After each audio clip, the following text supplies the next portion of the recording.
Buo ng grupong magpapasya kung sinong mga manlalaro ang kukumpleto sa listahan ng PBA 50 Greatest Players na ilalabas ng pambansang liga kasabay ng Golden Anniversary Season ngayong taon. Pero ano naman kaya ang mga katangiang hinahanap ng naturang selection committee sa pagpili ng mga manlalarong mapapabilang sa listahan? Yan ang binigyang linaw ni PBA Commissioner Willie Marcial sa ulat ni Rafael Bandayrel.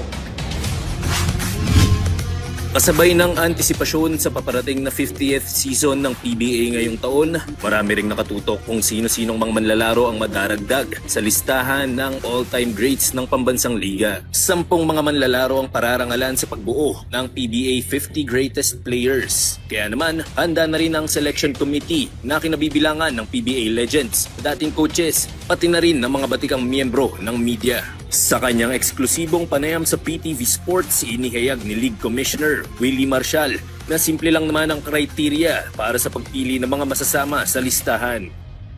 One, tinitingnan namin kailangan malakas ang impact sa mga sa basketball at sa mga fans.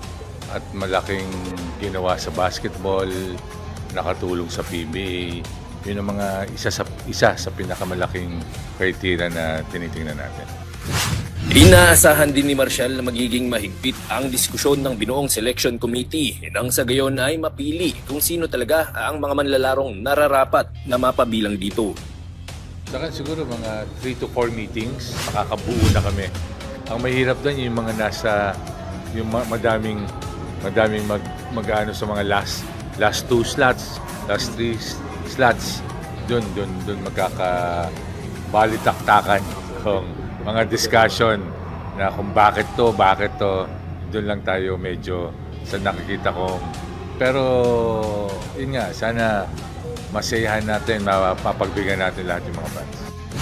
Ang naturang selection committee ay binubuo ni na former Commissioner Sunny Barrios, PBA legends Ramon Fernandez, Alan Caydic at Atoy Co, kasama si champion coach Dante Silverio, at media members na sina Quinito Henson, Ding Marcelo, Andy Howe at Philippine Sports Writers Association President Nelson Beltran. Rafael Bandayrel para sa Atletang Pilipino, para sa Bagong Pilipinas.